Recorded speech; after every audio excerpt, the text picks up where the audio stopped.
Hello friends, welcome to my ಹಂಬಲ್ಕೋ channel. ನಾನು ಇವತ್ತು ಗೋಲ್ಡ್ ಫಿನ್ಸ್ ಸ್ಪೋರ್ಟ್ಸ್ ಕ್ಲಬ್ ಅವ್ರದ್ದು ಸಮ್ಮರ್ ಕ್ಯಾಂಪ್ನ ಇಂಟ್ರೊಡ್ಯೂಸ್ ಮಾಡ್ತಿದ್ದೀನಿ. ಅವರು ಸಮ್ಮರ್ ಕ್ಯಾಂಪಲ್ಲಿ ಸ್ವಿಮ್ಮಿಂಗು ಮತ್ತು ಟೆನ್ನಿಸ್ ಇಂದ ನಾನು ಕೋರ್ಟ್ ಓಪನ್ ಆಗಿಲ್ಲ, ಬಟ್ ಸ್ವಿಮ್ಮಿಂಗ್ ಓಪನ್ ಆಗಿದೆ. ನನ್ನ ಮಗನ ನಾನು ಇಲ್ಲೇ ಹಾಕಿರೋದು. ತುಂಬ ಚೆನ್ನಾಗಿ ವೆಲ್ ಟ್ರೈನ್ಡ್ ಕೋಚ್ ಇದ್ದಾರೆ, ತುಂಬ ಚೆನ್ನಾಗಿ ಕಲಿಸ್ಕೊಡ್ತಾ ಇದ್ದಾರೆ. ಬಟ್ ಇವಾಗ ಜಾಯಿನ್ ಮಾಡ್ತಾ ಇದ್ದಾರೆ, ನಾನು 1-2 ಡೇಸ್ ಆಯಿತು ಜಾಯಿನ್ ಮಾಡಿಸಿ.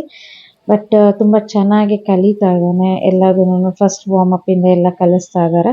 ತುಂಬ ಚೆನ್ನಾಗಿದೆ. ಯಾರ್ಯಾರು ಮಕ್ಕಳನ್ನ ಸ್ವಿಮ್ಮಿಂಗ್ ಕಲಿಸ್ಲೇಬೇಕು, ಟೆನ್ನಿಸ್ ಕಲಿಸ್ಲೇಬೇಕು, ನನ್ನ ಮಗನ ಮಗಳು ತುಂಬ ವೆಲ್ ಟ್ರೈನ್ಡ್ ಸ್ವಿಮ್ಮಿಂಗ್ ಕಲಿಬೇಕು ಟ್ರೈನರ್ ಹತ್ರ, ಮತ್ತು ಮುಂದೆ ಗೋಲ್ ಅಚೀವ್ ಮಾಡಬೇಕು ಇಂಥ ಸ್ವಿಮ್ಮಿಂಗಲ್ಲಿ ಮತ್ತು ಟೆನ್ನಿಸಲ್ಲಿ ಅಂತ ಅನ್ನೋರು ಈ ವಿಡಿಯೋನ ಯಾರ್ಯಾರು ನೋಡ್ತಾ ಇದ್ದೀರೋ ಆದಷ್ಟು ಶೇರ್ ಮಾಡಿ. ಮತ್ತು ಯಾರಿಗೆ ಹೆಲ್ಪ್ ಆಗುತ್ತೆ ಬೇರೆಯವ್ರಿಗೆ, ಪೇರೆಂಟ್ಸ್ಗೆಲ್ಲನೂ. ಇದು ಯಾವುದೇ ರೀತಿ ಪೇಯ್ಡ್ ಪ್ರಮೋಷನ್ ಇಲ್ಲ. ಬೇರೆ ಪೇರೆಂಟ್ಸ್ಗೆ ಸಮ್ಮರ್ ಕ್ಯಾಂಪ್ಗೆ ಹಾಕಲಿ ಮತ್ತು ಅವ್ರಿಗೆ ಹೆಲ್ಪ್ ಆಗಲಿ ಅವ್ರ ಮಕ್ಕಳಿಗೆ ಅಂತ ನಾನು ಮಾಡ್ತಾ ಇರೋದು ಅಷ್ಟೇನೆ. ಇದು ಎಲ್ಲಿ ಬರುತ್ತೆ ಅಂದರೆ ಹೆಬ್ಬಾಳ ಹತ್ರ ಬರುತ್ತೆ. ನಾನು ವಿಡಿಯೋ ನೋಡ್ತಿರೋರಿಗೆಲ್ಲ ಥ್ಯಾಂಕ್ ಯು.